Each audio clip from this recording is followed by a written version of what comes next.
ತಮಗೆಲ್ಲ ಗೊತ್ತಿರೋ ಹಾಗೆ ಕಳೆದ 1.5 ವರ್ಷದಿಂದ ರಾಹುಲ್ ಗಾಂಧಿಯವರ ದ್ವಿಪೌರತ್ವವನ್ನು ಪ್ರಶ್ನಿಸಿ ಬೆಂಗಳೂರಿನ ಬಿಜೆಪಿ ಕಾರ್ಯಕರ್ತ ಶಿಶಿರ್ ವಿಘ್ನೇಶ್ ಅವರು ಅಲಹಾಬಾದ್ ಹೈಕೋರ್ಟ್ನ ಲಖನೌ ಬೆಂಚ್ನಲ್ಲಿ ನಡೆಸಿರುವ ನ್ಯಾಯಾಂಗೀಯ ಹೋರಾಟದ ವಿಚಾರ.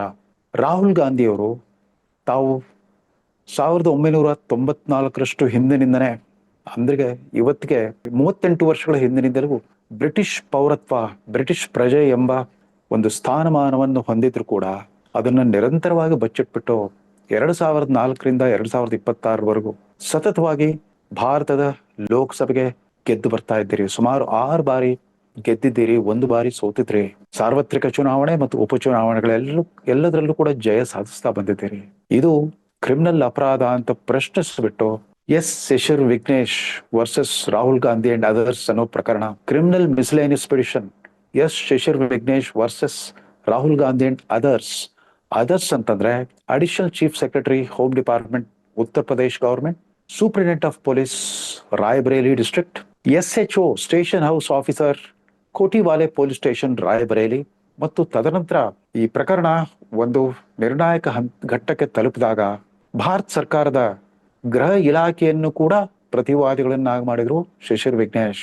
Home ministry, government of India, foreigners division, passport wing ಅವರನ್ನು ಕೂಡ ಪ್ರತಿವಾದಿಗಳನ್ನಾಗಿ ಮಾಡಿದ ಮೇಲೆ ಭಾರತ ಸರ್ಕಾರ ಇದಕ್ಕೆ ಸಂಬಂಧಪಟ್ಟ ಎಲ್ಲ ರಹಸ್ಯ ಕಡತಗಳನ್ನ ಮಾನ್ಯ ನ್ಯಾಯಮೂರ್ತಿಗಳೆದುರು ಸಾದರಪಡಿಸ್ಬಿಟ್ಟು ಇವತ್ತು ಇದಕ್ಕೆ ಸಂಬಂಧಪಟ್ಟ ಎಲ್ಲ ಮಾಹಿತಿ, ಹಿನ್ನೆಲೆ, ದಾಖಲೆ, ಪುರಾವೆಗಳು ಎಲ್ಲವೂ ಕೂಡ ಅದರಲ್ಲಿ ಕಾಗದದ ದಾಖಲೆಗಳು, ಕಾಗದ ಪತ್ರಗಳ ದಾಖಲೆಗಳು, ಪೆನ್ ಡ್ರೈವ್, CD ಇತ್ಯಾದಿ ರಾಹುಲ್ ಗಾಂಧಿ ಅವರ ವಿದೇಶಿ ಪೌರತ್ವಕ್ಕೆ ಸಂಬಂಧಿಸಿದ ಸಮಸ್ತ ದಾಖಲೆಗಳನ್ನ ಈಗಾಗಲೇ ಕೋರ್ಟಿನ ಸುಪರ್ದಿಗೆ ಒಪ್ಪಿಸ್ಬಿಟ್ಟಿದ್ದಾರೆ ಶಿಶಿರ್ ವಿಘ್ನೇಶ್. ಇದಾದ ನಂತರ ಕಳೆದ 1 ತಿಂಗಳಿಂದ ಯಾಕೋ ಮೌನವಾಗಿತ್ತು ಈ ವಿಚಾರ. ಯಾಕೆ ಅಂತಂದ್ರೆ ಉತ್ತರ ಪ್ರದೇಶ ರಾಜ್ಯದಲ್ಲಿ ಜೂನ್ 1ರಿಂದ ಜೂನ್ 30ರವರೆಗೂ ಕೂಡ ಹೈಕೋರ್ಟ್ಗೆ ರಜಾ ದಿನಗಳಿದ್ದು, ಬೇಸಿಗೆ ರಜಾ ಇದ್ದಿದ್ರಿಂದ ಮತ್ತೆ ಕಲಾಪ ಮುಂದುವರೆದಿರಲಿಲ್ಲ. ಅದಂತರ ಮಾನ್ಯ ನ್ಯಾಯಮೂರ್ತಿಗಳು ಮೊನ್ನೆ ಜುಲೈ 7ಕ್ಕೆ ಕಲಾಪವನ್ನ ನಿಗದಿಪಡಿಸಿದ್ರು. ಆದ್ರೆ ಅವತ್ತು ಆ ಅರ್ಜಿದಾರ ಶಿಶಿರ್ ವಿಘ್ನೇಶ್ ಬೆಂಗಳೂರಿನಲ್ಲೇ ಹಲವು ಅನಿವಾರ್ಯ ಕಾರಣಗಳಿಂದಾಗಿ ಇರಬೇಕಾಗಿ ಬಂದಿದ್ರಿಂದ ಅವರು ಮತ್ತೊಂದು ದಿನವನ್ನ ಕೋರಿಯಲ್ಲಿ ಅರ್ಜಿ ಸಲ್ಲಿಸಿದ್ರು, ಮತ್ತೊಂದು ದಿನಾಂಕವನ್ನ ನಿಗದಿಪಡಿಸಿ ಅಂತ ಮಾನ್ಯ ನ್ಯಾಯಮೂರ್ತಿಗಳಿಗೆ ಕೇಳ್ಕೊಂಡಿದ್ರು. ಹೀಗಾಗಿ ಅವತ್ತು ಅರ್ಜಿದಾರ ಶಿಶಿರ್ ವಿಘ್ನೇಶ್ ಹಾಜರಿಲ್ಲದೆ ಇದ್ರು ಕೂಡ ಇದೇ ಮೊದಲ ಬಾರಿಗೆ ತಮ್ಮ ಕಕ್ಷಿದಾರ ರಾಹುಲ್ ಗಾಂಧಿಯವರ ಪರವಾಗಿ ಸುಪ್ರಸಿದ್ಧ ಸುಪ್ರೀಂ ಕೋರ್ಟ್ ನ್ಯಾಯವಾದಿ ಮತ್ತು ಕಾಂಗ್ರೆಸ್ ಪಕ್ಷದ ರಾಜ್ಯಸಭಾ ಸದಸ್ಯ ಅಭಿಷೇಕ್ ಮನು ಸಿಂಘ್ವಿ ಅವರು ಅವತ್ತು ಪ್ರತ್ಯಕ್ಷರಾಗ್ಬಿಟ್ರು. ನ್ಯಾಯಾಲಯದಲ್ಲಿ ಮಾನ್ಯ ನ್ಯಾಯಮೂರ್ತಿ ಚವ್ಹಾಣ್ ಅವರನ್ನ ಕುರಿತು ಉದ್ದೇಶಿಸ್ಬಿಟ್ಟು ಅಭಿಷೇಕ್ ಮನು ಸಿಂಘ್ವಿ ಅವರು, ನನಗೆ ಈ ಪ್ರಕರಣಕ್ಕೆ ಸಂಬಂಧಪಟ್ಟಂತೆ ನಮ್ಮ ಕಕ್ಷಿದಾರರ ಪರ ವಾದ ಮಂಡಿಸ್ಲಿಕ್ಕೆ ಇವತ್ತು ಅವಕಾಶ ಕೊಡಿ ಅಂತ ಕೇಳಿದ್ರು. ಆಗ ನ್ಯಾಯಮೂರ್ತಿಗಳು, ಇಲ್ಲ, ಇವತ್ತು ದೂರದಾರರಲ್ಲಿ ಉಪಸ್ಥಿತರಿಲ್ಲ, ನೋಡೋಣವಂತೆ ಮಧ್ಯಾಹ್ನದ ಕಲಾಪದಲ್ಲಿ ಕೈಗೆತ್ಕೊಳ್ಳೋಣ ಅಂತ ಹೇಳಿದ್ರು. ಅದಾದ ನಂತರ ಮಧ್ಯಾಹ್ನ 2 ಶುರು ಆಗಬೇಕಾಗಿದ್ದ ಕಲಾಪವನ್ನ ಮಾನ್ಯ ನ್ಯಾಯಮೂರ್ತಿಗಳು ಮರುದಿನಕ್ಕೆ ಮುಂದೂಡ್ಬಿಟ್ಟು ಕೆಲವು ಅನಿವಾರ್ಯ ಕಾರಣಗಳಿಂದಾಗಿ ಇವತ್ತು ಕಲಾಪ ನಡೆಸ್ಲಿಕ್ಕೆ ಆಗಲ್ಲ ಅಂತ ಘೋಷಣೆ ಮಾಡಿದ್ರಿಂದ ಅಭಿಷೇಕ್ ಮನು ಸಿಂಘ್ವಿ ಅವ್ರಿಗೆ ಸ್ವಲ್ಪ ನಿರಾಸೆ ಆಯ್ತು. ಹಾಗೆ ವಾಪಸ್ ಬಂದ್ಬಿಟ್ರು. ಇಲ್ಲಿ ಅಭಿಷೇಕ್ ಮನು ಸಿಂಘ್ವಿ ಅವರು ವ್ಯಕ್ತಿಗತವಾಗಿ ಇವತ್ತೇ ಹಾಜರಾದ್ರೂ ಕೂಡ ಹಿಂದಿನ ಅನೇಕ ಕಲಾಪಗಳಲ್ಲಿ, ಅದು ರಾಯಬರೇಲಿಯ MLA MP ಗಳ ನ್ಯಾಯಾಲಯದಲ್ಲಾಗ್ಲಿ, ಲಖನೌನ MLA MP ಗಳ ನ್ಯಾಯಾಲಯ, ಜನಪ್ರತಿನಿಧಿಗಳ ನ್ಯಾಯಾಲಯದಲ್ಲಾಗ್ಲಿ, ಅಥವಾ ಲಖನೌ ಹೈಕೋರ್ಟ್ ನಲ್ಲೇ ಆಗ್ಲಿ ಕಲಾಪ ನಡೆದಾಗ್ಲೆಲ್ಲ ಅಭಿಷೇಕ್ ಮನು ಸಿಂಘ್ವಿ, ಕಪಿಲ್ ಸಿಬಲ್ ಮತ್ತು P ಚಿದಂಬರಂ, ಕಾಂಗ್ರೆಸ್ನ ದಿಗ್ಗಜರುಗಳೆಲ್ಲ, ಅದು ಸುಪ್ರೀಂ ಕೋರ್ಟ್ ನ್ಯಾಯವಾದಿಗಳರು, ಈ ಖ್ಯಾತಿವಂತ ವಕೀಲರುಗಳ ಪರವಾಗಿ ಅವರ ಜೂನಿಯರ್ ಲಾಯರ್ಗಳು ಒಂದು ಹಿಂದೆ ಬಂದು ಕೂತ್ಕೊಳ್ತಾ ಇತ್ತು. ಕಲಾಪದ ಎಲ್ಲ ವಿವರಗಳನ್ನ ನೋಟ್ ಮಾಡ್ಕೊಳ್ತಾ ಇದ್ರು ಅಷ್ಟೇ ಹೊರತು ಯಾರು ರಾಹುಲ್ ಗಾಂಧಿ ಅವರ ಪರವಾಗಿ ಇದುವರೆಗೂ ಎದ್ದು ನಿಂತು ವಾದ ಮಾಡಿರಲಿಲ್ಲ. ಇದೇ ಮೊದಲ ಬಾರಿಗೆ ಅಭಿಷೇಕ್ ಮನು ಸಿಂಘ್ವಿ ಅವರು ಪ್ರತ್ಯಕ್ಷರಾಗಿದ್ರು. ಅಂದ್ರೆ ಈಗ ರಾಹುಲ್ ಗಾಂಧಿ ಅವರಿಗೆ ಪ್ರಕರಣದ ಗಂಭೀರತೆ ಅರಿವಾಗಿರ್ಬೇಕು. ಯಾಕೆ ಅಂತಂದ್ರೆ ಸುಮಾರು 16 ರಾಜ್ಯಗಳಲ್ಲಿ, ತಮ್ಮ ಆಳ್ವಿಕೆ ಇರೋ ಕರ್ನಾಟಕವೂ ಸೇರಿದಂತೆ 16 ರಾಜ್ಯಗಳಲ್ಲಿ SIR ಪ್ರಕ್ರಿಯೆಯನ್ನ ಚುನಾವಣಾ ಆಯೋಗ ಆರಂಭಿಸ್ಬಿಟ್ಟಿದೆ. ಇದೀಗ ಹೊಸದಿಗಂತ ಸುದ್ದಿವಾಹಿನಿಯ ವೀಕ್ಷಕರಿಗೆ ಅಷ್ಟೇ ಅಲ್ಲ, ಕರ್ನಾಟಕದ ಎಲ್ಲ ಪ್ರಜೆಗಳಿಗೂ ಕೂಡ ಇದರ ಮಹತ್ವ ಎಷ್ಟು ಅಂತ. ಈ ದ್ವಿಪೌರತ್ವವನ್ನ ಹೊಂದಿರುವ ವ್ಯಕ್ತಿ ಯಾಕೆ ಭಾರತದಲ್ಲಿ ಮತದಾರನಾಗ್ಲಿಕ್ಕೂ ಸಾಧ್ಯವಿಲ್ಲ, ಅಥವಾ ಚುನಾವಣೆಯಲ್ಲಿ ಅಭ್ಯರ್ಥಿಯಾಗಿ ಸ್ಪರ್ಧಿಸ್ಲಿಕ್ಕೂ ಸಾಧ್ಯವಿಲ್ಲ ಅನ್ನೋದನ್ನ ಮನದಟ್ಟು ಮಾಡ್ಲಿಕ್ಕೆ ಒಂದು ಪ್ರತ್ಯಕ್ಷ ಸಾಕ್ಷಿಯನ್ನ ತಮಗೆ ತೋರಿಸ್ತಾ ಇದ್ದಾನೆ. ನಮ್ಮ ಕೈಗೆಲ್ಲ ಈಗಾಗಲೇ BLOಗಳು ರಾಷ್ಟ್ರೀಯ ಚುನಾವಣಾ ಆಯೋಗದಿಂದ ನೇಮಕಗೊಂಡಿರುವ ನಿಯೋಜಿತರಾಗಿರುವ BLOಗಳು, ಬ್ಲಾಕ್ ಲೆವೆಲ್ ಆಫೀಸರ್ಸ್, ಅವರೆಲ್ಲ ಮನೆ ಮನೆಗೆ ಬಂದ್ಬಿಟ್ಟು ಈ ಅರ್ಜಿಯನ್ನ, ಈ ನಮೂನೆಯನ್ನ, ಅರ್ಜಿ ನಮೂನೆಯನ್ನು ಎಲ್ರಿಗೂ ಹಂಚ್ತಾ ಇದ್ದಾರೆ. ಗಣತಿ ನಮೂನೆ ಅಂತ ಮೇಲೆ ಕರೆದಿದ್ದಾರೆ. ಇದರಲ್ಲಿ ಕೆಲವು ಕಾಲಂಗಳಲ್ಲಿ ನಮ್ಮ ಸಂಬಂಧಪಟ್ಟ ಮಾಹಿತಿಯನ್ನು ಭರ್ತಿ ಮಾಡೋದು, ಅದಾದ್ಮೇಲೆ ಕೆಳಗಡೆ 3 ಷರತ್ತುಗಳನ್ನ ವಿಧಿಸಿದ್ದಾರೆ. ಅಂದ್ರೆ 3 ಘೋಷಣೆಗಳನ್ನ ನಾವು ಮಾಡಬೇಕಾಗಿದೆ. ಘೋಷಣೆ ಮಾಡ್ಬಿಟ್ಟು ಅದಕ್ಕೆ ಒಪ್ಪಿಗೆ ಇದೆ ಅಂತ ನಾವು ಕೆಳಗೆ ಸೈನ್ ಮಾಡ್ತೇವೆ ಮತದಾರರಾಗ್ಬಿಟ್ಟು. ಅದರಲ್ಲಿ ಮೊದಲನೇ ಷರತ್ತು ಏನ್ ಗೊತ್ತಾ? ಮೇಲೆ ಉಲ್ಲೇಖಿಸಿದ ಮತದಾರರಾದ ನಾನು ಮತ್ತು ಕುಟುಂಬದ ಸದಸ್ಯರು ಯಾವುದೇ ಇತರ ದೇಶದ ಪೌರತ್ವವನ್ನು ಹೊಂದಿರುವುದಿಲ್ಲ.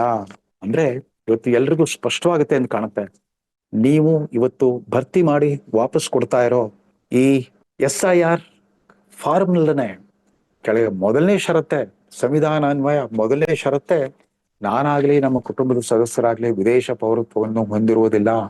ಅಂದ್ರೆ ಸಂವಿಧಾನದ ವಿವಿಧ ಅನುಬಂಧಗಳ ಪ್ರಕಾರ ನೀವು ಭಾರತದಲ್ಲಿ ಮತದಾನದ ಹಕ್ಕು ಪಡಿಬೇಕು ಅಂತಂದ್ರೆ ನೀವು ಕೇವಲ ಭಾರತದ ಪೌರತ್ವವನ್ನ ಪಡ್ಕೊಂಡಿರ್ಬೇಕು, ಕೇವಲ ಭಾರತ ದೇಶದ ಪ್ರಜೆ ಆಗಿರ್ಬೇಕು ಹೊರತು ಇತರ ಯಾವುದೇ ಹೆಚ್ಚುವರಿಯಾಗಿ ಇತರ ಯಾವುದೇ ವಿದೇಶಿ ಸರ್ಕಾರದ ಪೌರತ್ವವನ್ನು ಪಡ್ಕೊಂಡಿರಬಾರದು.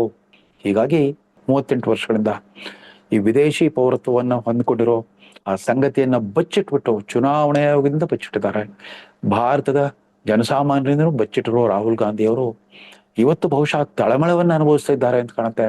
ಅಕಸ್ಮಾತ್ ಆಗಿ ಕೋರ್ಟ್ ನಲ್ಲಿ ವಿಚಾರಣೆ ಮುಗಿದು ಮಾನ್ಯ ನ್ಯಾಯಮೂರ್ತಿಗಳು ತೀರ್ಪನ್ನು ಕೊಟ್ಬಿಟ್ರೆ, ತಾವು ಈ ದ್ವಿಪೌರತ್ವ ಹೊಂದಿರೋ ವಿಚಾರ ಬಯಲಿಗೆ ಬಂದ್ಬಿಟ್ರೆ ಮುಂದೆ ತನ್ನ ಗತಿ ಏನಾದೀತು? ಆಮೇಲೆ ಆ ತೀರ್ಪನ್ನು ಆಧರಿಸ್ಬಿಟ್ಟು ತಮ್ಮ ಲೋಕಸಭಾ ಸದಸ್ಯತ್ವ, ಅವರು ಇವತ್ತು ಲೋಕಸಭೆಯಲ್ಲಿ ಪ್ರತಿಪಕ್ಷದ ನಾಯಕರಾಗಿದ್ದಾರೆ, ಅತ್ಯಂತ ಮಹತ್ವದ ಸ್ಥಾನವನ್ನ ಪಡ್ಕೊಂಡಿದ್ದಾರೆ. ಅದೇನಾದ್ರೂ ರದ್ದಾಗ್ಬಿಟ್ರೆ ತಮ್ಮ ಮತ್ತು ತಮ್ಮ ಕುಟುಂಬದ ಗತಿ ಏನು? ತಮ್ಮ ಇದುವರೆಗೂ 80 ವರ್ಷಗಳ ಸ್ವಾತಂತ್ರ್ಯೋತ್ಸವ ಭಾರತದ ಇತಿಹಾಸದಲ್ಲಿ ಸುಮಾರು 50 ವರ್ಷಗಳ ಕಾಲ ಯಜಮಾನಿಕೆ ನಡೆಸಿರುವ ನಿಮ್ಮ ಸುಪ್ರಸಿದ್ಧ ಪರಿವಾರದ ಗತಿ ಏನು ರಾಹುಲ್ ಗಾಂಧಿ ಅವರೇ? ಈಗ ರಾಹುಲ್ ಗಾಂಧಿ ಅವರಿಗೆ ಮನದಟ್ಟಾಗಿರ್ಬೇಕು ಈ ಪ್ರಕರಣದ ಗಂಭೀರತೆ. ಬಹುಶಃ ಇದೇ ಕಾರಣದಿಂದಾಗೇನೆ ಈಗಾಗಲೇ ಸುಮಾರು 20 ದಿನಗಳ ಹಿಂದೆ ವಿದೇಶ ಯಾತ್ರೆಗೆ ಹೋಗಿರೋರು ಯಾವುದೋ ದೇಶದಲ್ಲಿ ಸ್ಪೇನ್ ನಲ್ಲೋ ಸ್ವಿಟ್ಜರ್ಲೆಂಡ್ ನಲ್ಲೋ ಎಲ್ಲೇ ಇರಬೇಕು, ಅವರು ತಮ್ಮ ಸ್ವದೇಶ ಆಗಮನವನ್ನು ಮುಂದೂಡ್ತಾನೆ ಬಂದ್ರು. ಪಾಪ ನಮ್ಮ ಮುಖ್ಯಮಂತ್ರಿ DK ಶಿವಕುಮಾರ್ ಅವರು ಕಾಯ್ತಾ ಇದ್ರು ಅವ್ರನ್ನ ಭೇಟಿಯಾಗಿ ಅವರ ಅನುಮತಿ ಪಡ್ಕೊಂಡು ಇಲ್ಲಿ ಮಂತ್ರಿಮಂಡಲ ವಿಸ್ತರಣೆ ಮುಗಿಸ್ಕೊಳ್ಳೋಣ ಅಂತ. ಅವ್ರು ಸಿಗ್ತಾ ಇಲ್ಲ, ಅವ್ರ ಅಪಾಯಿಂಟ್ಮೆಂಟ್ ಸಿಗ್ತಾ ಇಲ್ಲ. ಯಾಕಂದ್ರೆ ಭಾರತದಲ್ಲಿ ಅವ್ರು ಇಲ್ಲ. ಈಗಿನ ಮಾಹಿತಿಯ ಪ್ರಕಾರ ಬರುವ ಭಾನುವಾರ ಬರ್ತಾರಂತೆ, 12ನೇ ತಾರೀಕು ವಾಪಸ್ ಆಗ್ತಾರಂತೆ. ಇರ್ಲಿ, ಆದ್ರೆ ಈ ಪ್ರಕರಣದ ಗಂಭೀರತೆ ಯಾವ ಮಟ್ಟ ಮುಟ್ಟಿದೆ ಅಂತಂದ್ರೆ ಇಲ್ಲಿ ಯಾರು ವಿಶೇಷ ಸಮಜಾಯಿಷಿ ಕೊಡೋ ಅಗತ್ಯವೇ ಇಲ್ಲ. ನಮ್ಮ ಈ SIR ಫಾರ್ಮ್ನಲ್ಲೇ, ಈ ನಮೂನೆಯಲ್ಲೇ, ಗಣತಿ ನಮೂನೆಯಲ್ಲೇ ಮೊದಲನೇ ಷರತ್ತು ನಾವೆಲ್ಲ ಅಲ್ಲಿ ಘೋಷಣೆ ಮಾಡಬೇಕು. ಮೇಲೆ ಉಲ್ಲೇಖಿಸಿದ ಮತದಾರರಾದ ನಾನು ಮತ್ತು ನನ್ನ ಕುಟುಂಬದ ಸದಸ್ಯರು ಯಾವುದೇ ವಿದೇಶಿ ಪೌರತ್ವವನ್ನು ಹೊಂದಿರುವುದಿಲ್ಲ. ಅಕಸ್ಮಾತ್ ಹೊಂದಿದ್ರೆ ನನ್ನ ಹೆಸರನ್ನ ಮತದಾರರ ಪಟ್ಟಿಯಿಂದ ತೆಗೆದುಹಾಕ್ಬಿಡ್ತಾರೆ. ನನ್ನ ಹೆಸರು ಮತದಾರರ ಪಟ್ಟಿಯಲ್ಲಿ ಇಲ್ಲದೆ ಹೋದ್ರೆ ನಾನು ಮತ ಚಲಾವಣೆ ಹಕ್ಕನ್ನು ಕಳ್ಕೊಳ್ತೇನೆ, ಚುನಾವಣೆಯಲ್ಲಿ ಸ್ಪರ್ಧಿಸುವ ಹಕ್ಕನ್ನು ಕಳ್ಕೊಳ್ತೇನೆ. ಈಗ ನಿಮಗೆ ಅರ್ಥವಾಗ್ಲಿ, ರಾಜ್ಯದ ಕಾಂಗ್ರೆಸ್ ಕಾರ್ಯಕರ್ತರು ಮತ್ತು ನಾಯಕರು ಕೂಡ ಅರ್ಥವಾಗ್ಲಿ. ಅಕಸ್ಮಾತ್ ಆಗಿ ತೀರ್ಪೇನಾದ್ರೂ ಈ ದೂರುದಾರ ಶಿಶಿರ್ ವಿಘ್ನೇಶ್ ಪರವಾಗಿ ಬಂದ್ಬಿಟ್ರೆ ನಿಮ್ಮ ಸರ್ವೋಚ್ಚ ನಾಯಕ ರಾಹುಲ್ ಗಾಂಧಿ ಅವರ ಗತಿ ಏನಾದಿತ್ತು? ಕಾಂಗ್ರೆಸ್ ಪಕ್ಷದ ಬಗ್ಗೆ ಇಡೀ ದೇಶದ ಮತ್ತು ವಿದೇಶದ ಜನ ಏನ್ ಅನ್ಕೊಂಡಾರು? ಇಂಥ ಪ್ರತಿಷ್ಠಿತ ಕುಟುಂಬದ ಒಬ್ಬ ಉದಯೋನ್ಮುಖ ನಾಯಕನಾದ ರಾಹುಲ್ ಗಾಂಧಿ ಈ ತರದ ಪ್ರಮಾದ ಎಸಗಿರ್ಲಿಕ್ಕೆ ಸಾಧ್ಯವಾ?